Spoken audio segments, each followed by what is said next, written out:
Amalendu Jyotishi. I am faculty at Azim Premji University, and we have a fascinating panel today. And okay, so, yeah, and with me, Dr. Shifalika, and I think we'll introduce ourselves. That's the best way to kind of introduce. I'll just give us a little bit of context, and while each of us are speaking, I think do a little bit of introduction of yourself and what you are doing, and then kind of get into your topic.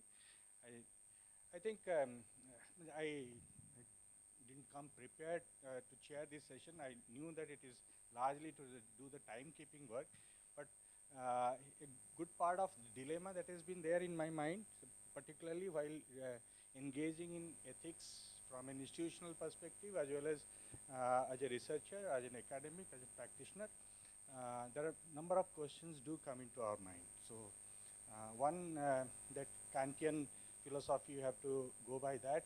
Kant says that ethics cannot be taught, right? It has to be imbibed. so if it is to be imbibed, then there are several questions that come to our mind. One is ethics absolute? Okay, is ethics absolute or is ethics relative? Is ethics universal or is ethics contextual?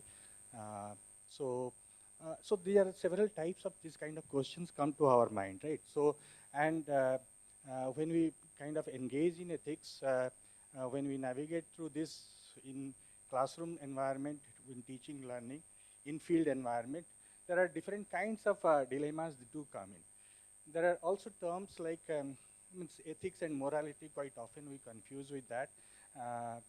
Ethics comes from Greek, I think. Morality comes from Latin. But so it's not truly, I don't mean that it's all Greek and Latin, but yeah, ethics comes from Greek and morality comes from Latin. That is what I understood. And both particularly meant same thing essentially when they started. But as the discourse happened, I think ethics sets the discourse of principles, the values on which we kind of build on understanding how we kind of understand certain kind of phenomena or what we see. So without taking much of time, I think we have a very interesting panel here. The panelists will introduce themselves, but we'll set the sequence. We'll start with Asim, who has been talking about contextualizing the normative values of ethics. And then we'll come to Mukta. Mukta has kind of taught ethics in a particular way in the classroom environment, and her reflection would come out from that perspective. And similar with Akash, you have worked on archaeological expression, and through that you will try to see how ethics and archaeology kind of go hand in hand, or what are the challenges that come in.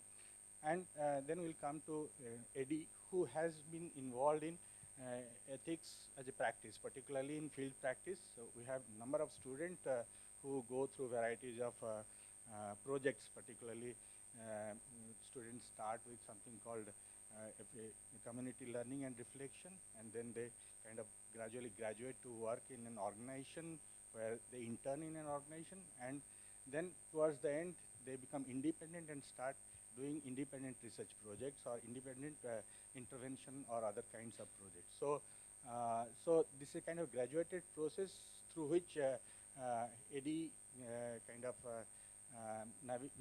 engages with the students. We create certain kind of principles for that. We have some process called institutional review board, for which through which the students have to go through this process. Some of these forms are actually kept there. There is Alok and Sonu there, and you can have a look at some of those forms, FAQs, those things are there. May be helpful to you at some point of time if you wish that you can learn something or tell us something so that we can also learn from you. And so that would, I felt that it would be a nice sequence of the presentation, that we start with the abstraction and with the field part of it.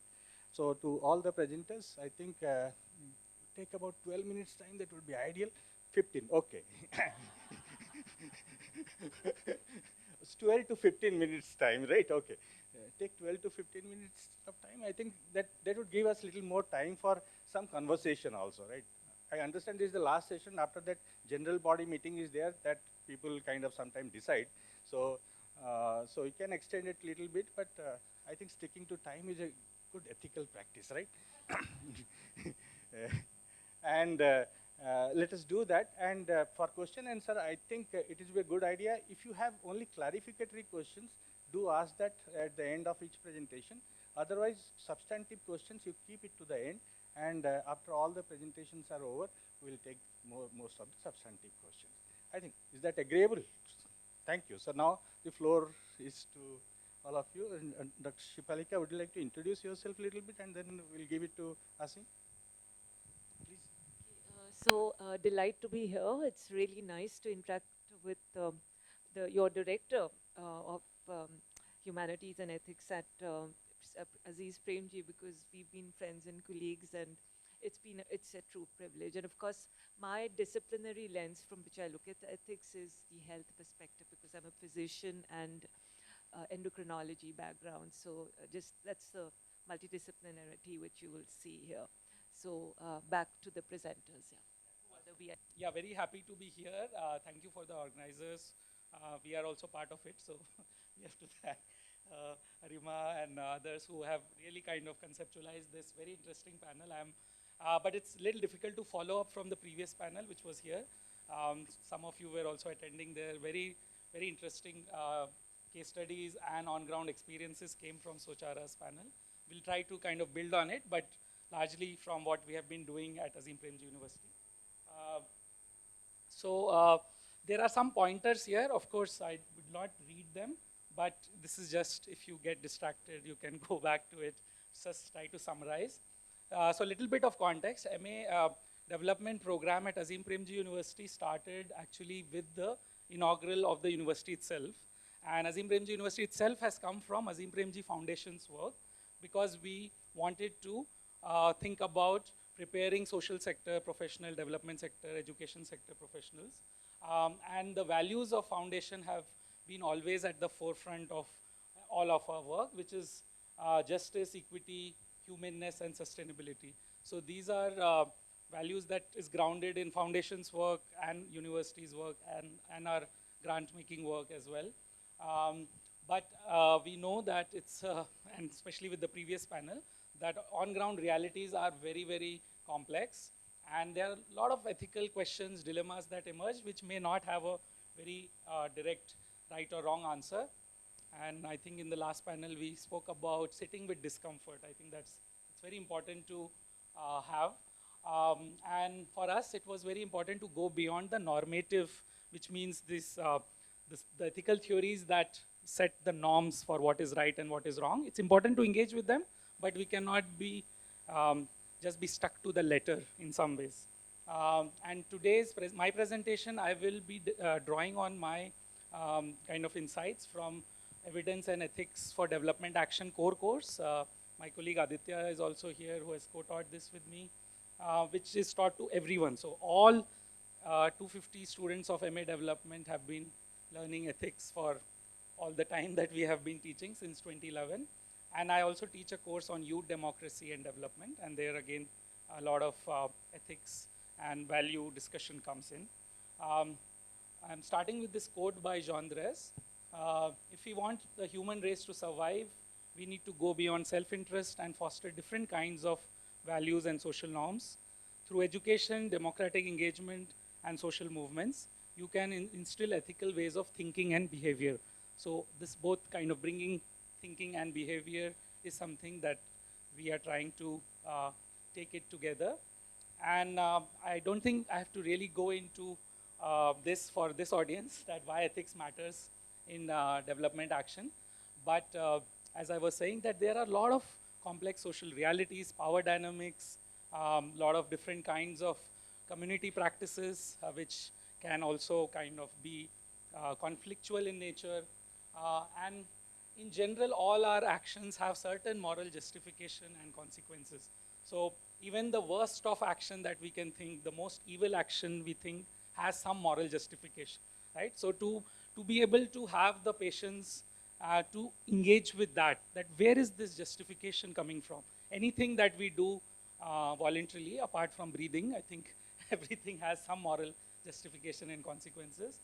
And it's also important to highlight that our students come from various diverse background, and that is one of the biggest strengths of our university, that we get students from various socioeconomic backgrounds, academic context, various degrees of preparedness, and also various communities. So the norms, social norms in each communities are also very different.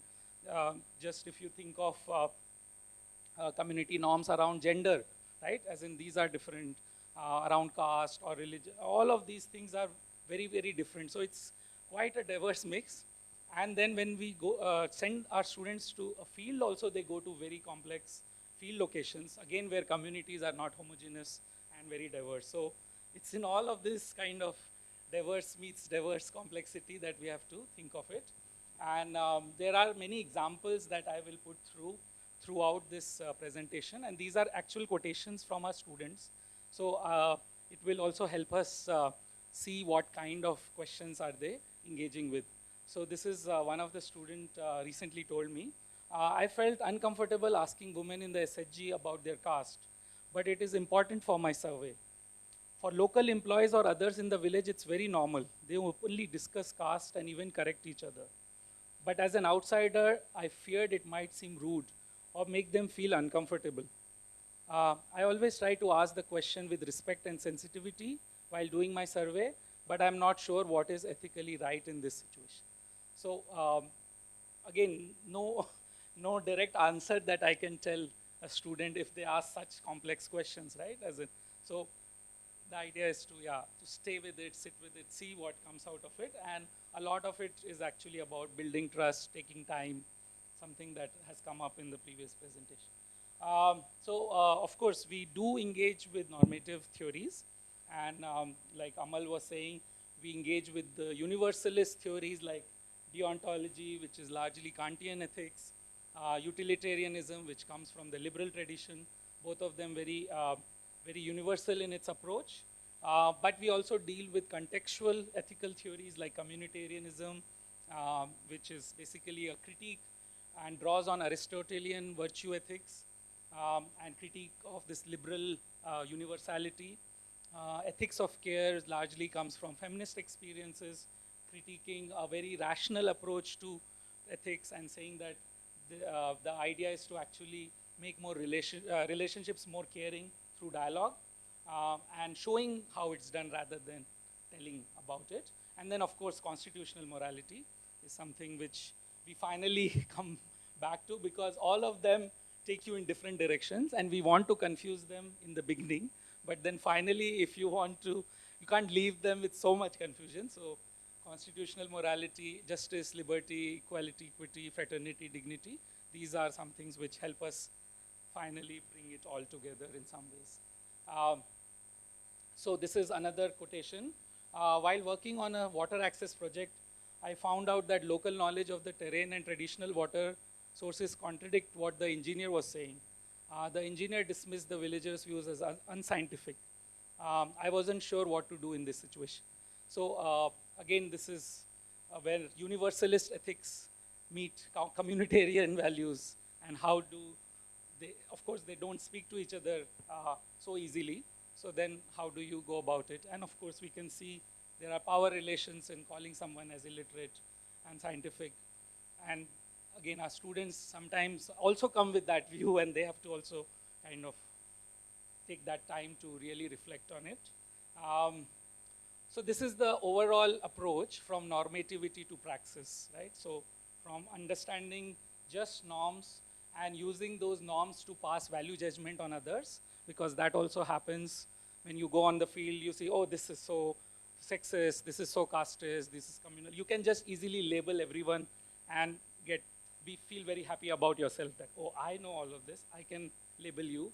And that's a power relation, which colonialism really did very well, right? It went across the world and said, none of you have ethics, we will teach you, right? So ethics as a power game is also very important to be very aware of, right? And that's something. And the other problem is also that you sometimes put unrealistic demands of idealism in non-ideal real-world situation, right? So how do we think of non-ideal theorization as well, not only ideal theorization? So that's something which we try to do again, to actually take real world situation and use our theories, engage with your theories, critique those theories maybe, but the final goal is to actually go towards building ethical relationships. So this is largely ethics of care that we draw upon, and encouraging moral discernment and reflexivity rather than a bookish approach, right? And it's very easy, especially in the beginning. Okay, I have less time left, to stick to moral theory, as in very bookish approach to morality. Another student quotation, I feel I should ask permission to audio record the interview every time I conduct one. Sometimes asking for consent to record audio just feels weird, but I ask for consent to record every time, considering deontology and care ethics. So again, this is something that they go on the field and they come back, and then we kind of have discussions. So I'm just talking about now what is our pedagogy? How do we go about doing it? So it's a mix of an approach, which is what we are calling an integrated approach to bring the head, heart, body, and the context together. So the head is where you like really intellectually engage with ethical theories. Heart is you build a certain kind of empathy, sensitivity. Bodily engagement is to really act ethically and see what happens and come back and kind of reflect on it. And of course, the context is very important, which situation you are locating yourself, power dynamics, and your own positionality. And the methods that we use are dialogical classroom, critical argumentation, which is more analytical in nature. Then we use more practical things like case study methods, worksheets, field immersion, and then also art-based pedagogy, which includes theater, drawing, murals, films. So I'll not go too much in detail, but I'll just show you a little bit of these examples. And I have put these images, it will come to you why I have put them.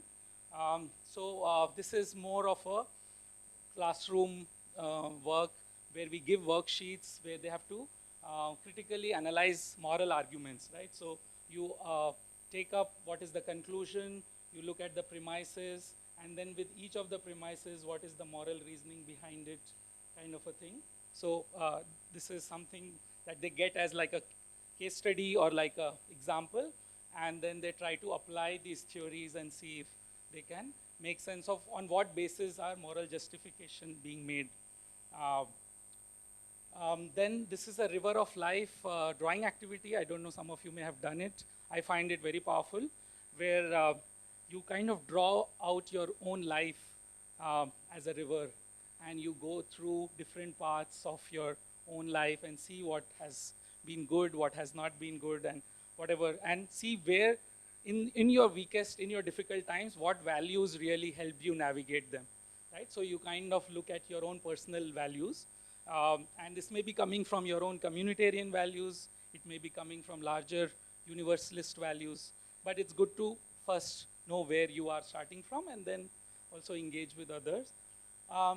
Then, thankfully, we have a campus where we have a lot of wall space, so we have gone ahead and made murals there, and the murals are quite interesting because these are all traditional art forms from India, like Gondi art, Warli art, then Madhubani, and and artists from the community have come and painted what good life means to them or what kind of values are essential for the communities, and then we try to connect that with constitutional values. So one of the class, I just take them around this whole theater hall that we have, seminar hall, and they spend time with each of the murals and try to make sense of what are the values that are embedded, and then come back and connect.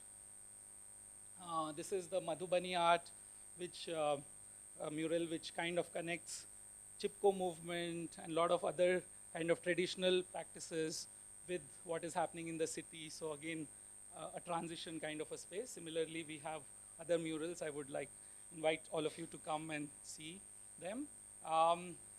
Then we also use films to kind of use storytelling and engage with the various ethical questions. I don't know if any of you recognize this film. Anyone?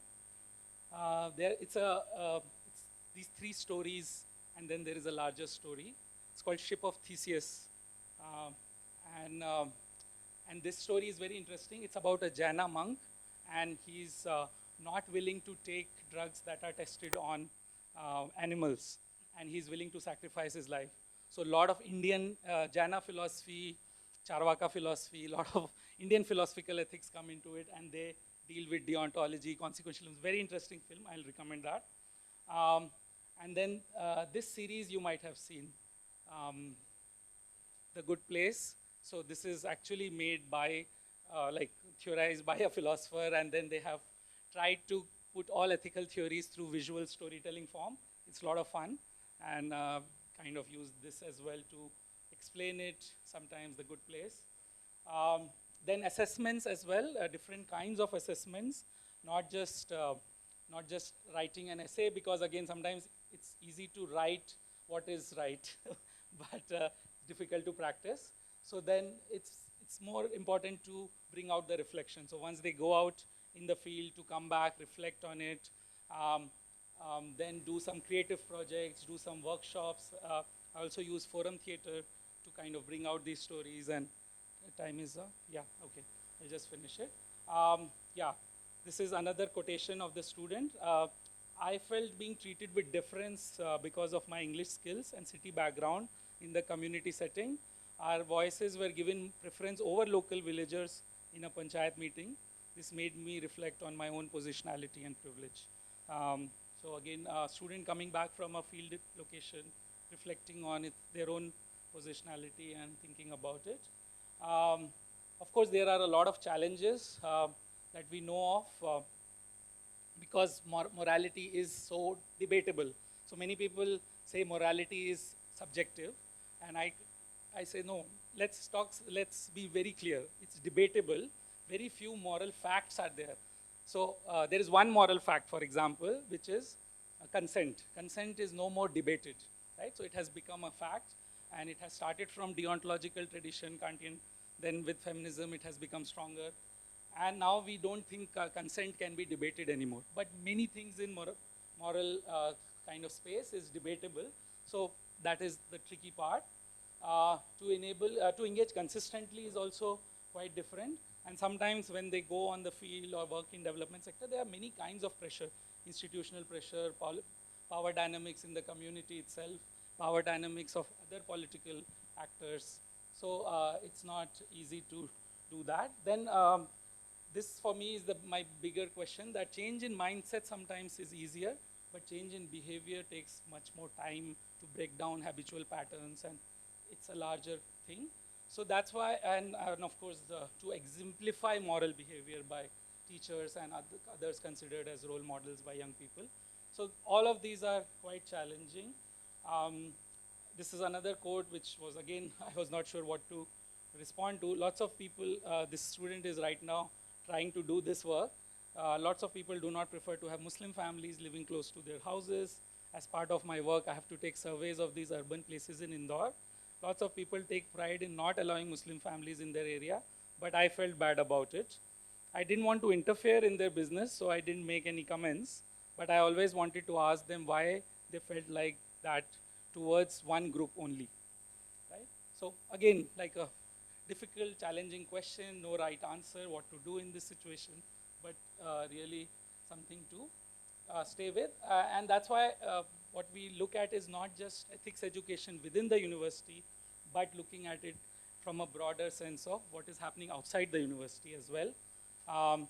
So it should be seen as a shared responsibility between educational institutions, communities, all kinds of communities, as well as public and private sector. Instead of activating, so what is the importance of like activating spaces beyond classroom, in peer groups, faculty circles, practitioner dialogues, inter-community relation, and between citizen government interactions. And then also using this to actually bring ethics education not only for students, but really to bring the community and other stakeholders in the conversation, and not just keep it within the four walls of the educational institution. And I'll end with this quote by John Dewey. Education is a regulation of the process of coming to share in the social consciousness, and that the adjustment of individual activity on the basis of this social consciousness is the only sure method of social reconstruction. Thank you. Clarificatory question, I think we can take it now. Otherwise, you can note down your question and ask at the end of it. That would be nice. So are there any clarificatory questions? I guess you are not sleepy, right? Okay. So over to you, Mukta. Hello and good afternoon. I'll just introduce myself briefly. My name is Mukta Gundi. I'm a faculty member at Azim Premji University Bangalore. My areas of work largely are community mental health, adolescent health, and sexual reproductive health. Thank you so much, Asim, for providing a detailed context of how ethics is embedded in the imagination of MA development program, and not just in the imagination, but its design as well as in the pedagogies. I'm here to share the tensions, discomforts, and joys of embedding ethics in a course titled Critical Perspectives of Mental Health, which is an elective course at in MA Development Program at Azim Premji University. To help you appreciate why I'm using these three words, joys, discomforts, and tensions, I'm going to first situate this course in a broader context of what we as a society are experiencing while making a sense of mental health. We are in an age where mental health is still a topic of stigma. But at the same time, mental health has also garnered more attention in terms of through media, social media, getting more funding for public health programs and research, the way government mental health policies have evolved, and also because of the latest Mental Health Care Act, which came out in 2017. Today, on one hand, we see young, educated people increasingly engaging with the discourse and jargon of mental ill health. We see more and more young people saying that, or using the diagnostic labels such as anxiety, depression, or panic attacks, while still so many are actually in search of that linguistic expression and narratives to really share their tensions and their trauma. More and more discussions are happening around seeking therapy, seeking medications for mental health concerns. But are we discussing the social, cultural, political dimensions and social determinants, social factors which are influencing mental health enough remains a very important question.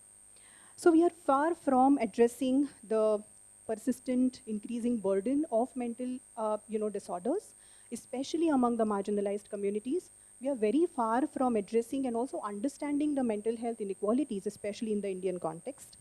And this really keeps us far from a sensitive, culturally appropriate, non-stigmatizing action to help individuals who are facing these concerns. So I'm so sorry, I forgot to actually show you the slide. So I think you can now just take a look at the last quote, which is by Fraser Carroll, and I really like this quote, where she says that while currents in mental health conversations may have shifted, the deep, murky water beneath largely remains the same. Against this backdrop, this perspective building course is being offered to a young cohort of MA development students who come from diverse socioeconomic and educational backgrounds. Please note that most of these students are coming from non-health backgrounds, right? They're also coming from different geographical locations.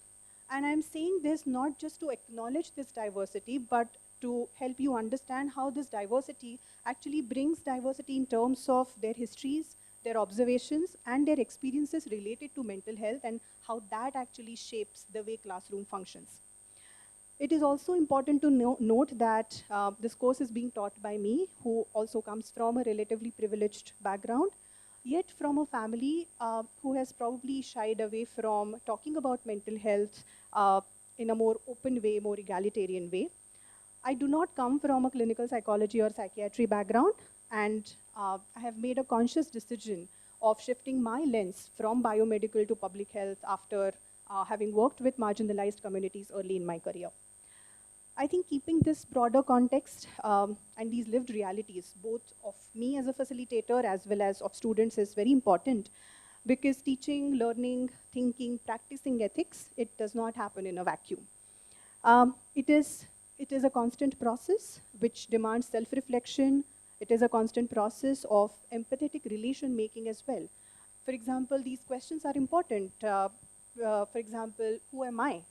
As a facilitator, what do I mean by, when I say that I would like to become a development practitioner? What does my experience of facing stigma or recovery tells me about mental well-being of the communities that I'm going to work with? Or how my experiences of marginalization or privilege are going to shape the way I understand trauma. So for both me and me as a facilitator and for students in my course, keeping these lived realities in mind becomes important. Embedding ethics in the critical perspectives on mental health course, this hasn't been a linear and easy process. So you might have already understood that this course is trying to take a public health approach to mental health, which basically requires one to shift the lens from individual to collective. So it's not just about me, it's about us. From biomedical to social paradigm, and more importantly, from illness to well-being. And this is a very, very important shift that we are expecting students to have. It's also a course which is not just talking about treatment or therapy and medications, although they are very, very important part of public health approach. But this course is also talking from the entire canvas of public health approach, starting from prevention to psychosocial rehabilitation and community-based sort of reintegration of people with mental illness in the communities.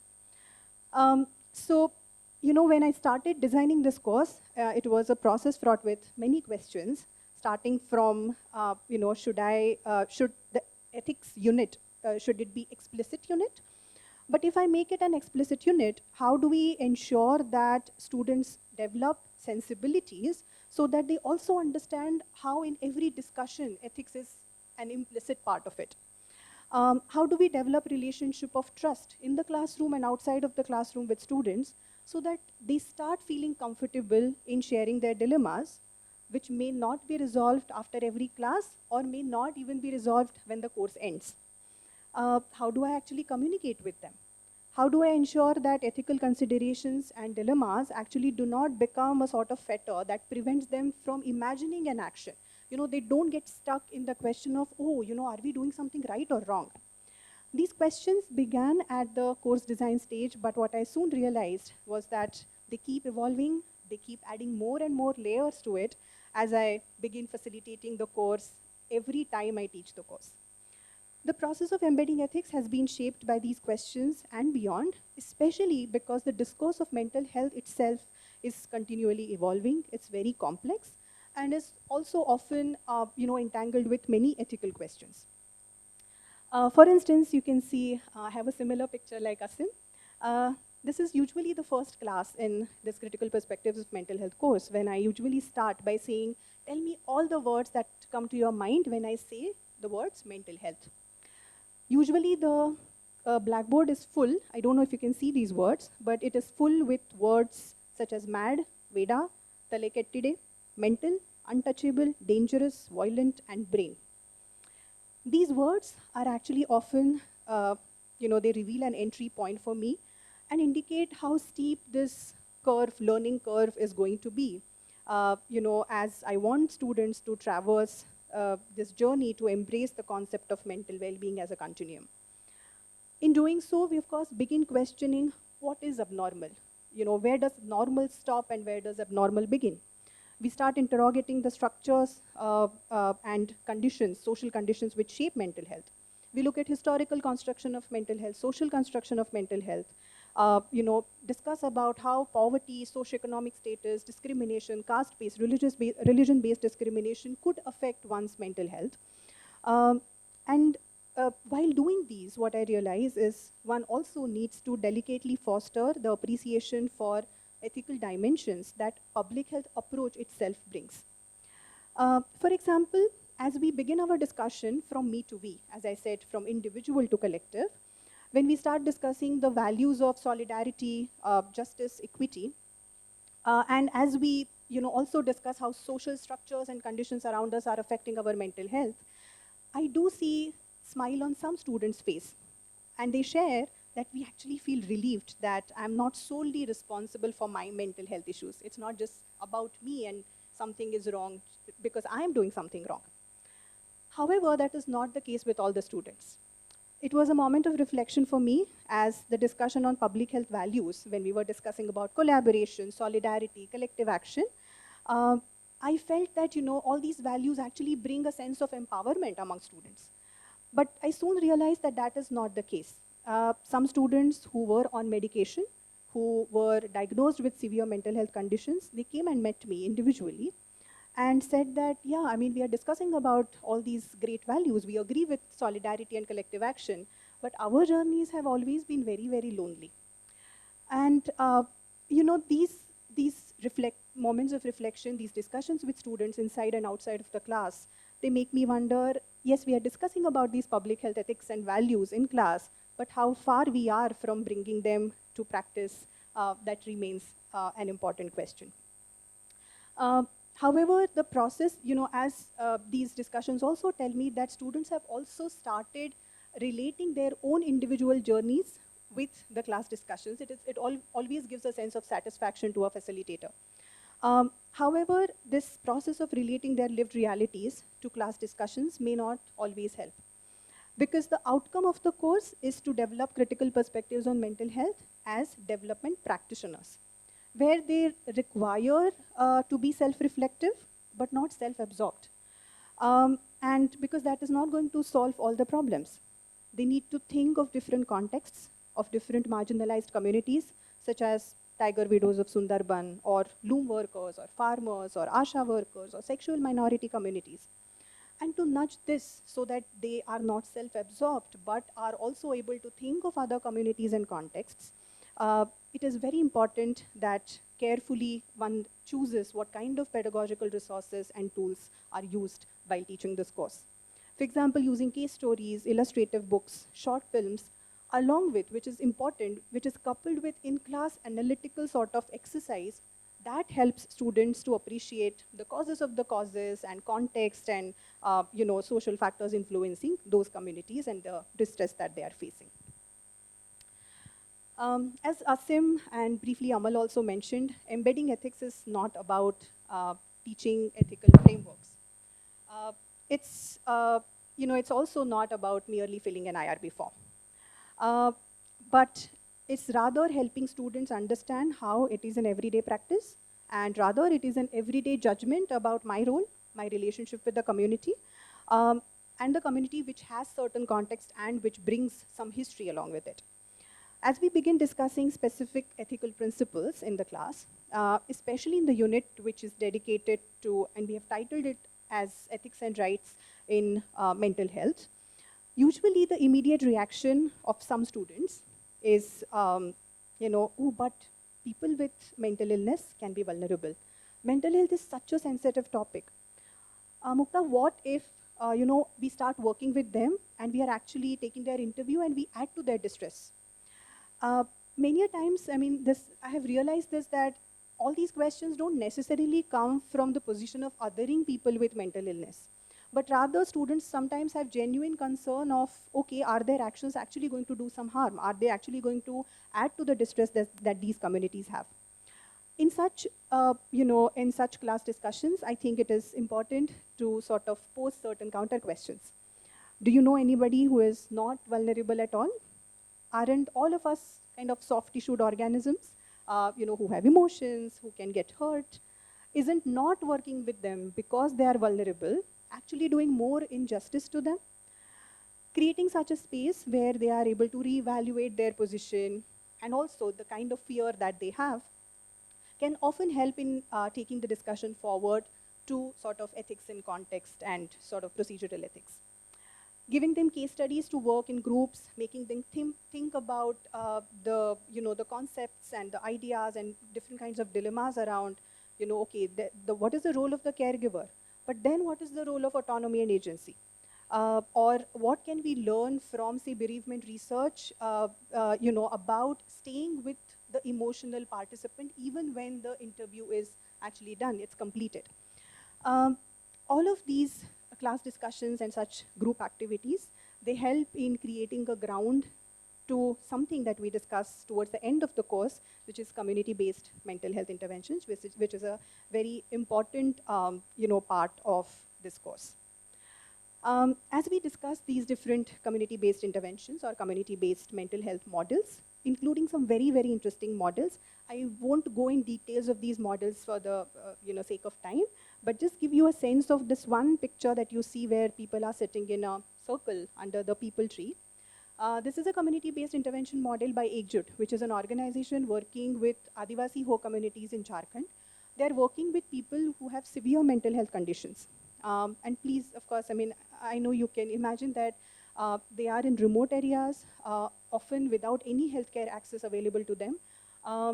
Ekjut has trained community members from the same community to provide psychosocial support to people who have severe, mental health condition.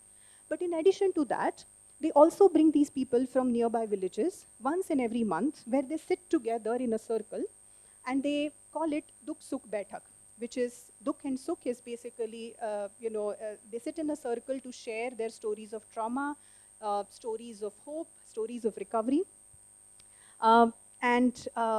Interestingly, I mean, I will not right now explain this friendship bench approach, or there is another very interesting model called Dava Duva. We can keep discussing even outside the classroom. But what is important is when we discuss all these community-based interventions, they do bring questions of confidentiality, which create some tensions in the classroom.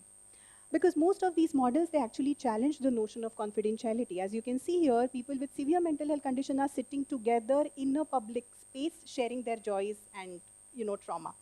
So some students find it really difficult to even accept the idea that trained lay health worker from the same community will get to know my diagnosis, my symptoms, and is supposed to actually help me heal.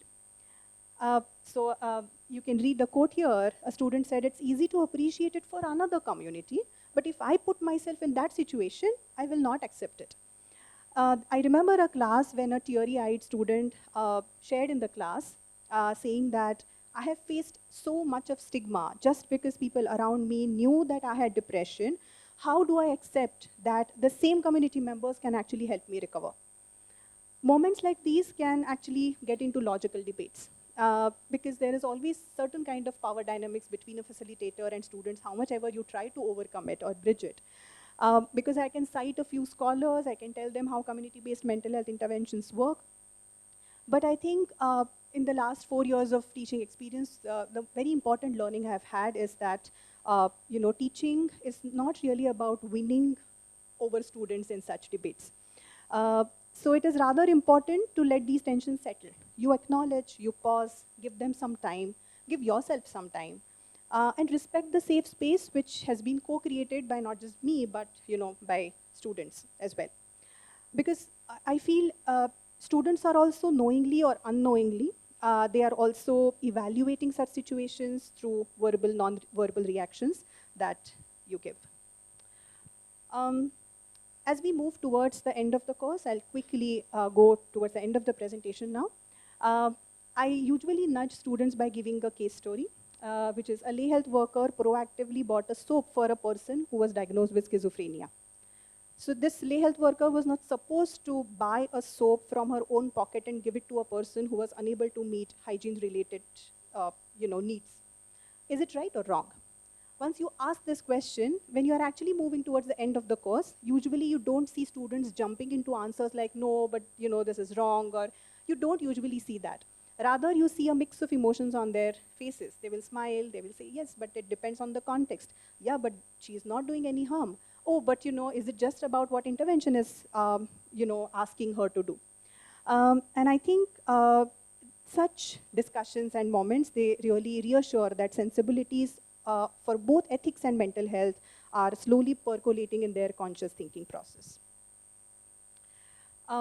So I just would like to end here by saying that as we navigate these tensions, these discomforts together, both students as well as me, all of us feel the joy as we co-create this safe space, as we learn, relearn, unlearn what is exactly ethics, what is public health, what is mental health, what is mental well-being. The realization of this joy comes actually towards the last week of the course, when I redo the exercise of the first class, where I ask them, okay, now tell me all the words that come to your mind when I say mental health. And the words that come, and the board, again, we co-create, usually has words like rights, freedom, dignity, rehabilitation, recovery, and justice. And I think that hope, that joy, I think is enough as we keep making an effort to build a cohort of empathetic and skill development practitioners who are also ethically sensitive. Thank you.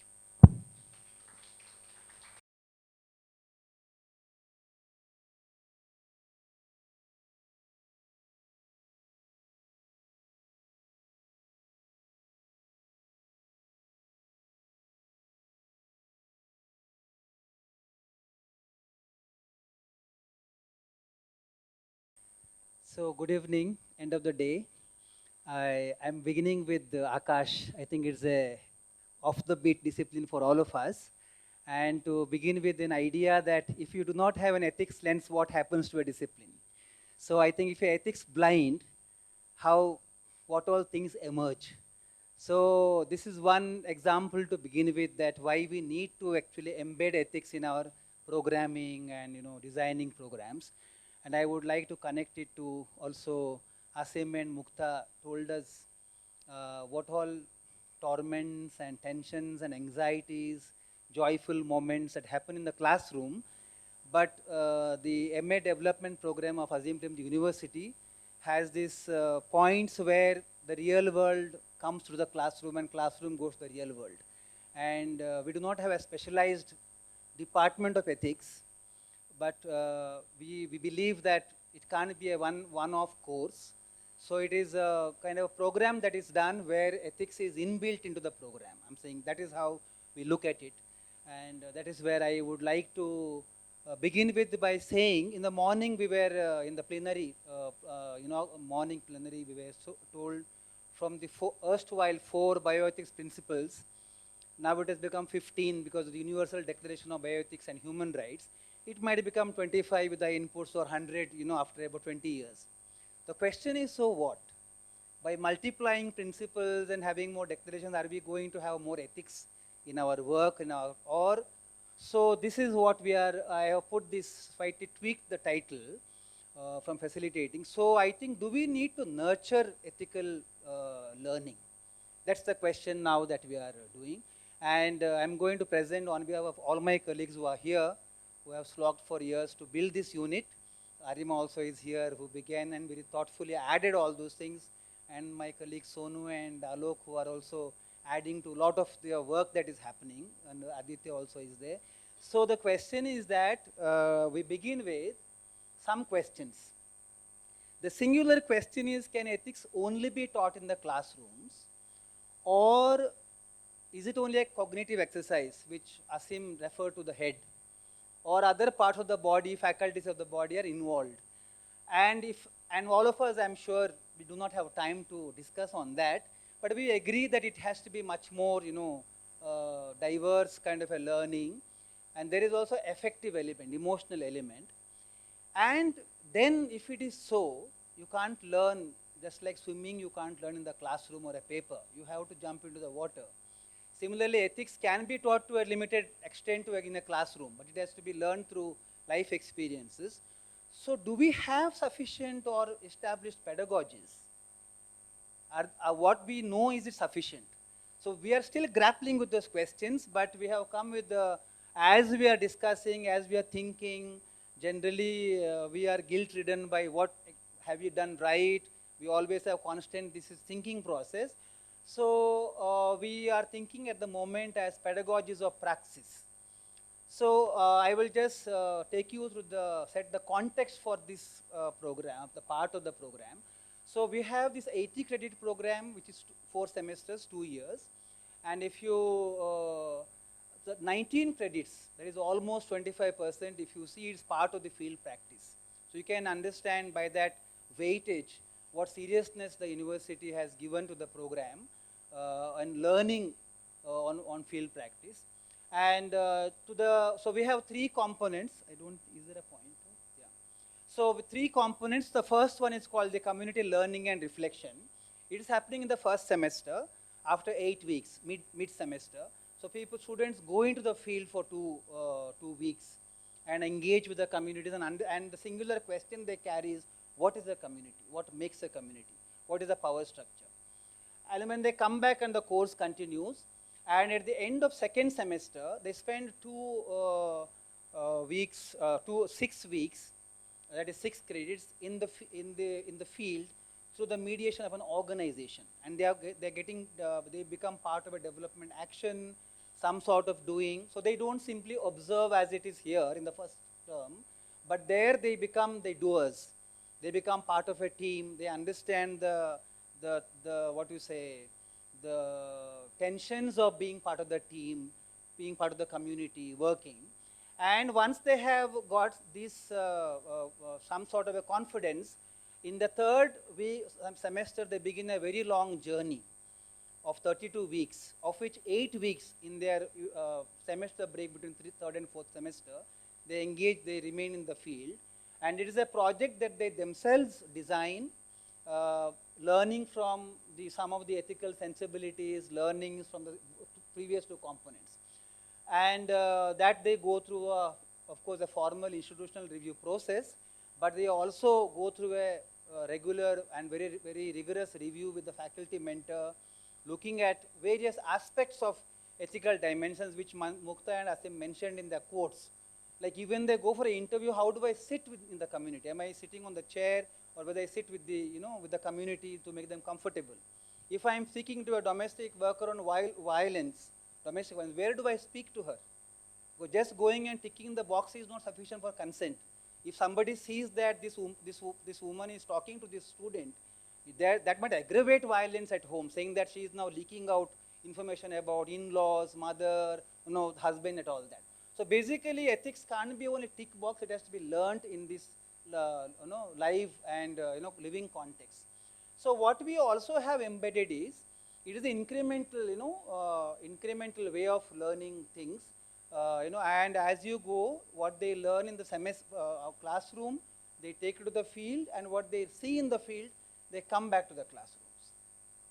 So it's a very long journey, and the pedagogies of Praxis, I'll just spend through 3 concepts. The first one is called, what is this paradigm which drives this kind of a thinking of learning ethics, or encountering ethical situations of discomfort and thinking about ethics. Second part is, what are the principles that are embedded in this learning, and what is the process. So just to make it a little bit easy, so the first column, if you see, the whole the designing of the program is driven by what Asim had already mentioned, these universities and foundations overarching vision of having to build development practitioners who can actually be instruments of building just society. So social justice, equity, so is inbuilt into this drive. And because of this, so I would say it's important because it is not just going to the community and coming back. It can end up as a rural tourism, or just tokenistic way of spending time. But the question is that, why do they go there is the most important question. The second one is, we believe that integrating both classrooms and field is important for our learning. So in our conceptualization, what we understand is that the field is not a field. It is also a learning site. And we learn many things there. It's a classroom without kind of a walls. And we come back to this. So, so integrating both this is important. Then we say, how do you use the field site when they go, the situations which students encounter, the dilemmas that they face in real life there. They might see a live, live case of one man beating the wife. Let's say there are examples like that. Now, what do you do? And this is a situation that prompts you to think through much more to the action, and thinking through that. So in the MA development field practice component, which is now all things as this paradigm of this is why we think this is the background of why the field practice is important, significance for us in our learning. So now what are the approaches and principles? Not there are many, but I try for our understanding about building this discourse. The first one is we think multidisciplinary thinking is important. Like the archaeology, you think ethics is important. You think many other things are important. Not only the brick and mortar and building. So I think for us, our entire program is designed in such a way. There is sociology, ecology, anthropology, other ideas are coming inside and they intersect. That is one important thing. The second one is if you say the ethics, even nurturing ethics cannot be done like a flood of information, cognitive concepts in one class or one credit course or 2 credit course. So that is why it is a dialogue with the communities, with the students, with the faculty. That is what is inbuilt. So the dialogical approach already Asim has mentioned, where you have multiple people, student, university, in the sense the number of people in the university, faculty, then you have partners, organizations, you have community and the mentors. So there is a kind of this churning that happens in as a part of this is what is going to make students learn. Then we say, while doing all this, while we give enough of emphasis of discipline in the classroom, say come on time, you can't sleep in the classroom, you can't use mobile phones. But what is that when you go to the field? We are insisting, I'm saying we cannot claim that we are 100% successful with the modern generation which cannot, who cannot live without a gadget. But we are saying if you are talking to a marginalized community or a construction worker or a sanitation worker, can you just scroll your phone and have an interview or talk to them? Is it respectful? Now those are the things that are need to be continuously to be reiterated. So we say rigor is as important in the field practice as it is in the classroom. So this is something that we have learned. So now is it a very simple? What is the process of nurturing this ethics learning? Can it be only go to the field and come back, or observe something and come back? So for us, we have designed in the university as a part of the program as a multi-layered, multi-pronged and a continuous process. What does it mean? We have this, let's say if you look at the X and Y axis, you have the students and the university. There's much more we do in the classroom, we orient students, prepare them as much as we can. But there is also when they go to the first component of community learning reflection, they're fully with the community. We do not accompany them, but they have to behave responsibly, they have to act responsibly, they have to be there responsibly. All those things are happening in the community and they learn there. Second one is in the internship when they go, there is a organization which mediates their presence in the community, also the learning. Now there is a whole lot of here which has to be done. So as a field practice unit, what we do, as a faculty, what we do, we also build relationship with the organizations. We also visit quite often, we try to visit communities and spend time when the students are there. We spend time with the students in preparing, before going, during when the students are in the field. And once they come back, there is a very reflective process where students present their dilemmas, learnings. And in the university, we do have spaces where we think about this continuously. Have we done right? Can we do something better? All those things we also discuss. So, and yeah, they present their papers, posters once they come back. So it's for every component, there's a pre and there's a in. And when they come back, there is a reflection and a presentation. For example, in the first one, CLR, Community Learning Reflection, every day they have to write a diary, journal on their observations, on their learnings, questions. So it is 12 days of journals they will write. And we reflect through them, they raise questions. I'm just giving an example. Similarly for internship and also for the field project. So I would say this is a kind of a summary. How does ethics happen in this whole, whole process? I have just given very few examples of what we are reiterating. Ethical sensitivity in everything. How do they write about, let's say, people like today's morning session. Do we say slums or do we say urban poor locations? How do we address people? So all those are the, then this, if you really have to be a development practitioner, without empathy, it is not possible. It is not only a profession. It's a profession which is driven with passion. And it is not very easy, non-judgmental, listening to people, even if that is not very palatable to us. Also then, sometimes, most often we think we are out of the problem, we are outside, problem is else there. If I am a man, I am part of the problem which creates patriarchal structures, right? If I am a upper class, then I am part of the entire system which creates those thoughts and perpetuates. Now, how does self-reflection begin? We think that is when the self-reflection, reflexivity, what we spoke about in the morning, if you can trigger in this entire process, that for us we think is the beginning of a long journey for a student to become a development practitioner, a development leader. And that only will help the person to build a just society. So we have this among many very rigorous preparation process before students leave to the field. We also have continuous mentoring, both by the faculty and also we have field mentors when they go to internships. We have continued reflections when they're in the field, when they come back. And of course, we do a continuous relationship building, because if we have to provide this opportunity for students for reflexivity, to do something with ethical sensitivity, we also have to prepare the organizations, to spend time with them, to build their relationship. They also, because they do a pro bono job. The university does not pay the organizations. They think it is their responsibility to groom youngsters. So we think among many others, this is what, and in this transaction as a overall thing, the ethical sensitivity, sensibilities, principles get built, they reflect on that, we reinforce it, we continuously think about this. So what are our learnings? Few insights from this whole exercise.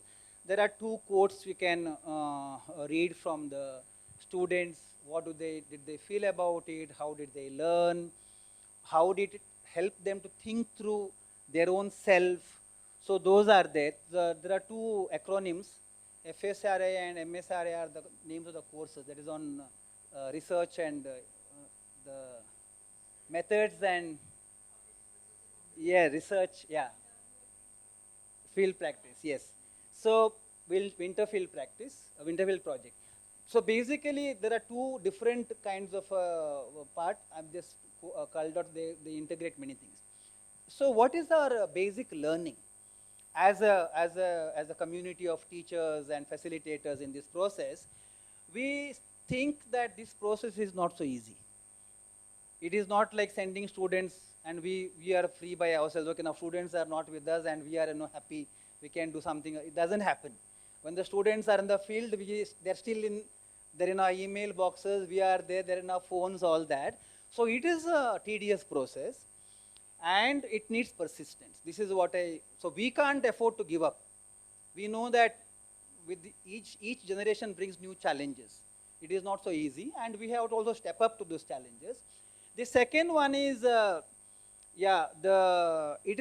is not so much cognitive, penetration of ideas, but it is also, we think as a nurturing part, we should give spaces and importance to absorbing, internalizing ethical principles. And how do we do that? It is also, so students might do something little bit off track. How do we respond? Can we make it a moment of reflection? Can we make it a moment of, for student to think about his or her own behavior, or how can, so basically these are the things that we think. And encountering, I would say, as we said in the morning sessions also we discussed, learning reality through lived experiences, being thrown there, it is not an easy experience. Many students come from a very protected environment. You are not exposed to certain kind of issues. And that is a very big challenge for us as a faculty to, and last one is, for mentors, faculty, it throws up unexpected experiences, unexpected challenges. We always have to learn, relearn, and that is what, and also continuously reflect. So I think I am done. So thank you for this time for that. And I'm from a health, I'm a physician by background. But what amazes me is the courses which you are developing and the sensitivity which you are inculcating in your students. So obviously this, from what I see, it's come out in each one of you presentation. So it's obviously being supported, nurtured, and pushed by the leadership to have given you that time, space for that. Every time the student goes into the field and the reflections, how you're capturing. So I think that's absolutely brilliant. I've rarely seen this, let me be very honest. So obviously, I hope you have more such modules and seminars, because then it gives an impetus to other institutions to adopt this practice, as well as your USP comes out as to what differentiates you in your practice and your course. Excellence, brilliance, absolutely stunning, and I must congratulate the leadership for that. So earlier, of course, my co-chair had asked me to summarize each of them, but I think you all have done such a fantastic job that I don't think I can kind of pull out those things so well. What I would really recommend to you, I don't know, Dr. Manjulika Vaza said that the International Journal of Education Ethics is welcoming papers from this conference. So if you want to write it up as a paper, please go ahead and do it. In any way, we need to submit a summary.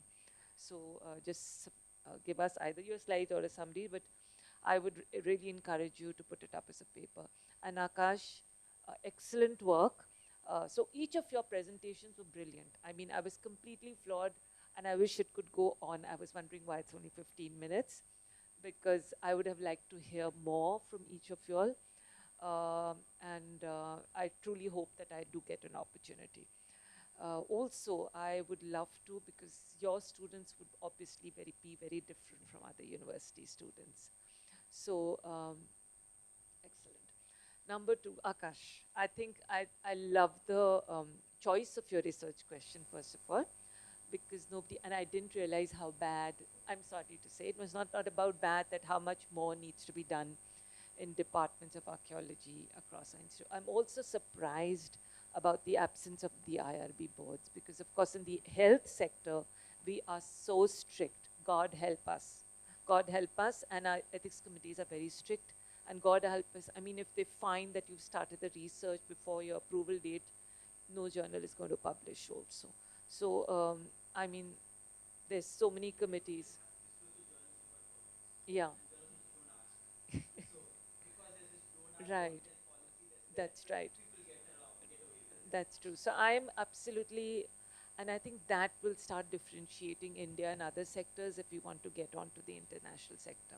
So here, health, obviously we're getting a lot of international, because I think that cutting edge comes in. So the value of your work comes in when it's ethical. Unethical work in research and in design is not valuable. It is not done at all. So I always feel that ethics should form the foundation of every work, every aspect of science, humanities, and that is what makes it shine. So even things like pure sciences, for example, you look at physics or chemistry or biology, so ethics has to be the basis. You have to use the knowledge for good purposes. And what I also strongly feel is that understanding, somewhere there's an understanding of the environmental processes. And because what is morality, what is ethics, is about doing good and not doing any harm and maintaining dignity of every creature on this earth. So the biological processes of what leads to the health issues or the environmental degradation which is happening, that knowledge is important, and that of course I think comes to the teacher. So what is very visible is that all of you have that ethical fabric in what you're teaching, and I think if that fabric could become a mandatory aspect of other disciplines in higher education, I think that will be the changing or pivotal point for India. For example, I'm just going to give you, I don't know if we have 2 minutes, I thought let me give you some straight examples from what we are facing. For example, health, as says, is a multidisciplinary construct. doctors only do a little, maybe 10%. What I'm facing is that, for example, the road design, the urban design, we are designing cities which are creators of diseases. And there's no way you can get into the urban designers or the planners or the architects. I had contacted some of the leading universities in architecture, and they were, when I asked about health, they said we are also into construction of hospitals and put me in touch. So there was nothing beyond that what you are doing actually influences.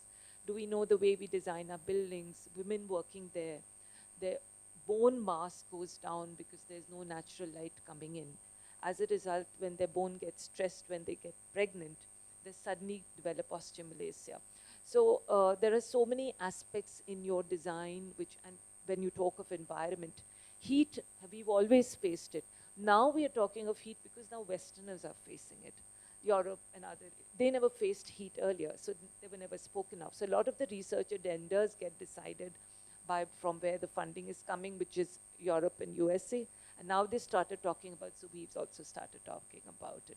So our urban design used to be, for example, the way Bangalore's constructed the trees on both sides and the lowering of temperature by 4 to 5 degrees in high temperature conditions, as well as the surface temperature almost 20 degrees, and also the lowering of the PM 2.5, which is well documented.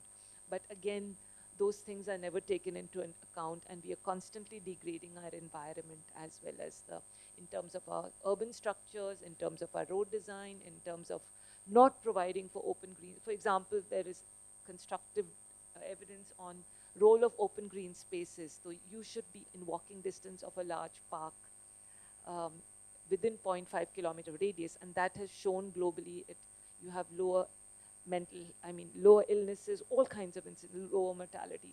But why aren't these things being built up across disciplines? So I think I couldn't agree with all of you as to how you need to embed ethics in higher education. But what I'm really very proud and happy with the way your department is doing. So congratulations, all of you. So now open to questions. I hand over to Amal. So much. I mean, I'm so happy to see this ethics education is embedded without having the ethics course or as part of a module. It's part of the field practice. So I'm really, it's really nice and refreshing given the way the ethics education has been going on, and especially the professional bioethics units and courses has been run. So thanks for that, and thanks for sharing. So couple of questions I had, but I'll just stick to one right now. No, two. Is one about the assessments. I mean, now I'm talking as an ethics educator, right? It's about, because you were talking about affective learning, right? It's an experiential and affective space and not just cognitive. So argumentation is always the one which people go on about when it is about ethics education. So I'm glad you reflected that. But how do you assess? Because then it's basically we're assessing how good people are. Like, have we become a good person? So it's hard to assess. I mean, I don't know, this is just something which I'm thinking through, and as an ethics educator myself, I bring in different ways of training modules or like facilitating workshops, but then I don't want to assess them, you know? I actually don't want to mark them, I don't want to read. I'm happy to read the reflections, but I don't want to mark and assess them. So that's something which I'm, myself as an educator, I struggle with. So I'm curious to hear your reflections and what are your challenges with assessing students, especially on ethics. The other aspects I wanted to ask is, what is the pushback or challenges you have from students, especially because very often it's a privileged students we teach, especially in development or even within medical professionals. So I just want, I'm curious to hear more. Yeah, thanks. Good. So do you want any specific person to?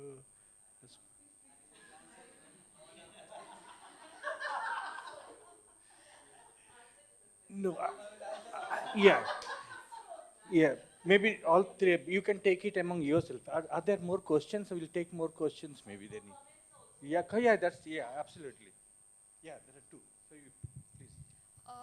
This is a question for all on the panel, and the question is, I'll start with Akash. You said that there's so many barriers, there's so many, I'm Meghna. I'm a clinical psychologist and I'm a PhD student here at St. John's. So there's a lot of stonewalling, there's a lot of barriers. How do you prevent yourself from feeling jaded? Because, and in continuation of this question, and it's for all, when you feel so jaded, how do you, how students are very likely to feel jaded when they face a lot of, challenges in the field, and that's when there's this attitude of if you can't beat them, join them. So how do you don't let how do you not let this complacency sort of set in, and there's a lot of research malpractice. It's easier to just give in, or there's a lot of pressure, there's a lot of competitiveness. So how do you inculcate these sort of values in your students to not let these barriers get to them and, just, go to the dark side sort of thing?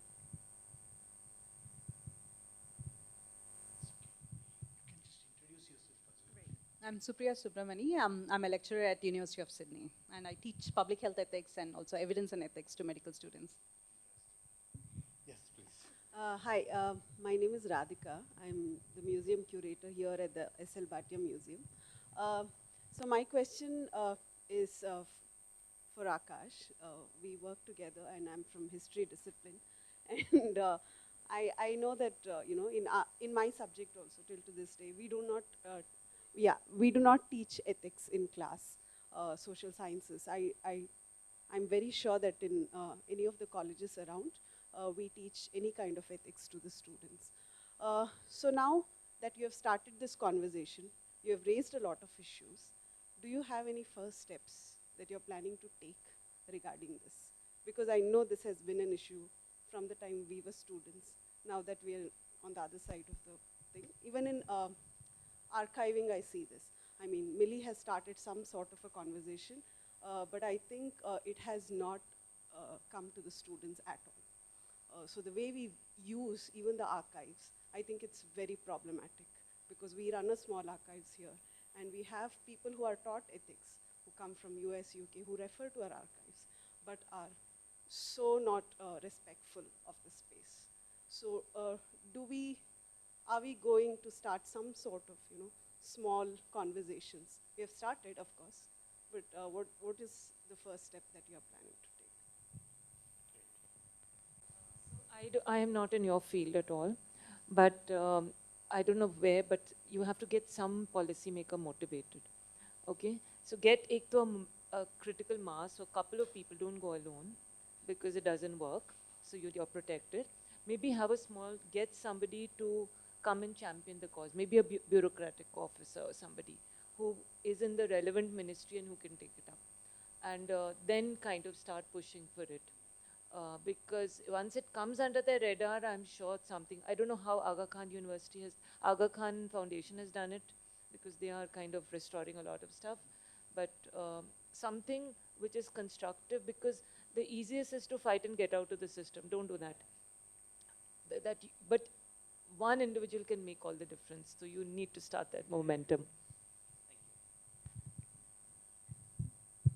Maybe I'll try and address your question, Supriya, right? On the assessments. So I'll, of course, speak from the critical perspectives on mental health course.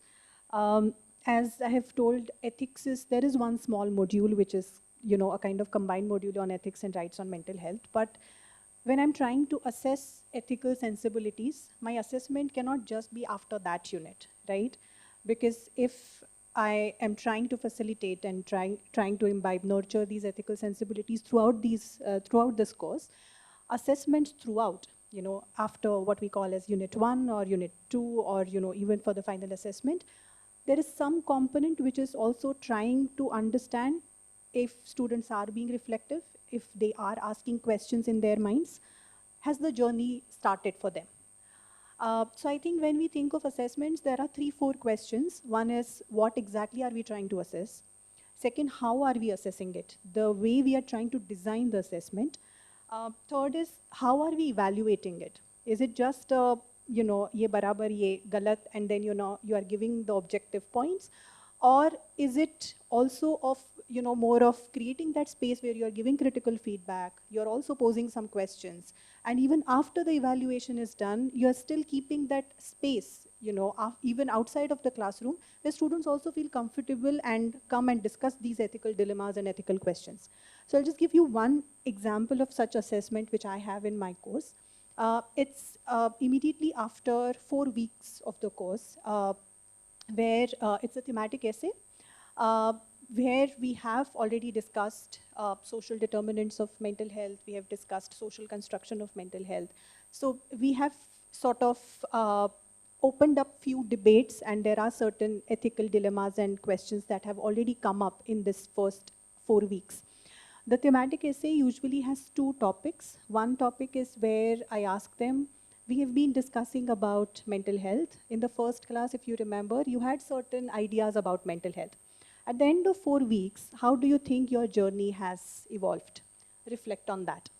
And the kinds of essays that students have written, they kind of indicate how they are dealing with their own journeys, as I mentioned, but also how they have started understanding public health ethics and values and mental well-being as a continuum. So a lot of these ethical dilemmas which mental health itself has. So all of those things, they start getting reflected in those essays.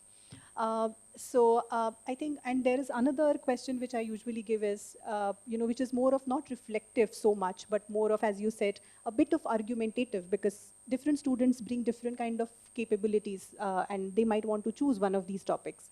So the second topic is usually that you have a psychiatrist friend who is saying that, oh, these homemakers have so much of, mental health burden, but they don't come to the clinic. Right? So basically putting that sort of burden of not coming to the clinic on homemakers. How would you respond in such a situation? So again, they are trying to argue what are the limitations of biomedical paradigm, but also asking certain ethical questions. The way psychiatrist is also kind of, the perspective that the psychiatrist is bringing. So what I just want to say is, you're completely right. Even if I don't want to evaluate their, ethical sensibilities, I feel there are different ways in which we can still kind of understand if the journey has started, and that gets reflected in the assessments.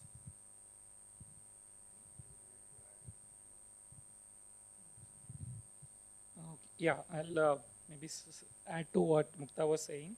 So I think, of course, we are no one to judge how good a person you have become as well, but how deeply they are reflecting and the questions that they are asking. I think that is what we look at in their journals, or, for example, in one of the core courses, they do a group project, and all kinds of unethical behavior comes out in that. So to reflect on how they worked in the group project, the ethical theories they are learning, are they able to apply in just their own group project itself? And of course, then the content of it and what they are. So it's, the graded part is on the quality, but there are also non-graded parts. So for example, if you use forum theater, in that as well, like there is an opportunity to get into the play and do something, or again in the debrief you ask questions. So there is a lot of space to kind of give feedback. It may not be graded, but still give feedback that, okay, good, you tried that, but what was it, and things like that. So I think some of these things where it's not just an argumentative argumentation is important, because they should know, they should be convinced themselves intellectually, cognitively, and they should be able to convince the other. So that part is important, but again, it's not where it ends. So the quality of questions for me is the key that they are able to ask. And about the pushback on ethics by elite students, thankfully our classrooms are very diverse. So actually we have less elite students than marginalized students in the classroom, which is a good thing in various ways, because a lot of experience then come, and the discussion and debate happens within each other. So even if there is a pushback, I don't have to do much, but the other students can jump on and do that. But my other problem is on the other extreme, where you start taking a moral high ground and become unaware that you are using it for power, as a power game, right? And that is also connected to what Meghna asked. Being jaded by on the field is one thing, but taking a moral high ground on the field is even worse, I feel. So that part is much more important to show that ethics and power is also quite interconnected, especially colonial examples are in abundance to show how even now, we look at Southwest Asia and say, oh, these people are whatever. Yeah, so they don't have the ethics, pink washing, we know, all kinds of campaigns that have been done to use moral power, moral high ground to actually oppress. So it's there, but yeah, so I think both moral high ground and being jaded in the field and how not to give into malpractice. I think for us, it's yeah, I think there is no clear way to do it, but a lot of it is also that as faculty or as like we have to be exemplary in the way how we do things. So that itself sets an example, because most of the time you may be teaching all high theories, but in your own practice, if you are showing it otherwise, they will pick it up and they will do what you are doing, not what you are telling, right? So I think exemplary action makes a lot of sense. And also there is a lot of problem, like anytime they go on the field, they will come back and say there is so much of this, there is corruption, there is a lot of all of that. So to turn that around and say, actually, okay, so what do you think can be done? And not that we have to solve it, but just to start thinking that, okay, you know this, you know these are the problems, you know what the constitution is saying, whatever the ethical thing is. What is the most contextually sensitive way to try out something? Not to take moral high ground, not to be jaded, but the middle path between the two, which is to say, okay, this is a space for some kind of new ideas to come, some kind of experiments to be tried out. And of course, the kind of times we are living in, we are in dearth of new experiments. And with young people, that is the hope that they will come up with better things than what we have done till now. So yeah, the idea is to push in that direction.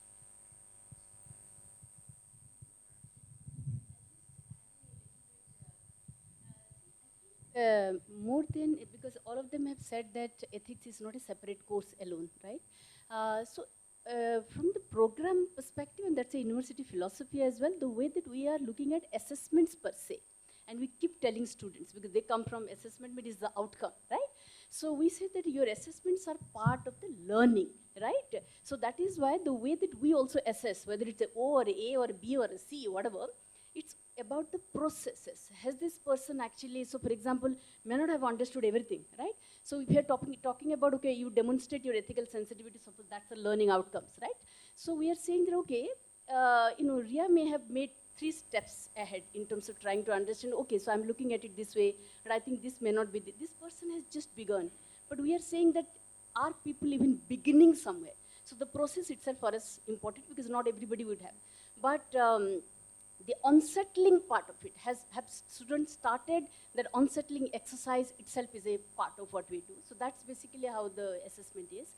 I must confess that where with most of our discussions at the university is the effective part of it. And the effective part of it is again a programmatic outcome. We know that dispositions of certain kinds is very hard to teach and kind of say that, yeah, now our students have got those dispositions. It's a process after all, right? But it's a mindful process. So we keep asking, for example, for our field practice, particularly kind of components assessments, are we being able to assess, very subtle aspects of kind of thing? So we keep looking at our pointers, in terms of the rubric that we give for assessments, and is this something that, and how they're kind of reflecting. We'll give one example on the discomfort. I remember when I was teaching and we had this one case study discussion on trying to figure out the different ethical frameworks, etc. And one student said, ma'am, when I first came to the class, I was happy actually, because mind was very settled. Ye hai, ye right hai, ye wrong hai, theek hai, ma'am batayenge, and so this is what. Now I just feel so unsettled, but that's the journey, for them, you just tell us, what is it that you have to do, So that's kind of, yeah. I think we had fantastic discussion, and we're running out of time. Maybe I'll take the last 2 minutes at chair. And also, I have been part of our institutional review board for quite some time. being part of both sides. So some of these things that we have been seeing is not necessarily pretty glorious, but there are difficulty and challenges also. One side of it, that the constant dilemma and question around, should it be more certain type of thing that students should go with a kind of tick, or they should be more uncertain and at the same time reflective. So this dilemma is a very difficult dilemma. And secondly, how we should pose the questions as a IRB reviewer that that reflections comes out of that. And it is not easy work, it is hard work, so it sometimes becomes challenging. And then the problems in which students work on, and development practitioner particularly, if you have to see, if they have to work on problems which are more demanding and challenging, so the review questions are also kind of getting into that level. So are students shying away from taking up topics which are challenging? In the sense, are they not going into work more on sex workers or bonded laborers or conflict zones and all those kind of things? Then we are failing as a kind of institution where we want development practitioner to come up and do this kind of work. So how to balance this kind of things has been a kind of a challenge. It's not so easy. And second, it also challenge comes from reviewers' side as well. So see, student, when they don't see a face and get comments, these anonymous difficult comments sometimes is quite intimidating and quite anxiety-full, right? And this Winterfield project particularly, that's a necessary condition that they have to go through this, then only they can go to the field. So if they are not getting their ethics review done, and then they are quite anxious as the time comes closer to the field time, right? So in that case, how the reviewer, how they should be, like, should you ask provocating questions like, why are you doing this, instead of you should not be doing this? So these two have very different kind of language, right? So how to be reflective as a questioner also, reviewer, how we should do. And these challenges are not easy challenges. It means it takes time to kind of settle down. So it doesn't only have to percolate only into the students, but among us as well, like what Asim was trying to tell. So we have been kind of going through this kind of a churning and journey. Some of those things you can see in those IRB forms, FAQs, and 10 commandments of consent, and all those kind of things that we are trying to develop, inculcate, are part of this kind of journey. So I think it was quite fascinating to listen to all the presentations. 3 of them, I knew their work and what is that, but Akash particularly was so refreshing to listen to him. And thank you so much for coming to this session and presenting it. And it was quite an eye-opener for all of us. So thank you, all of you, for this interesting presentation. I think some of you may be coming from biology or subject domain that I don't understand, come from social science.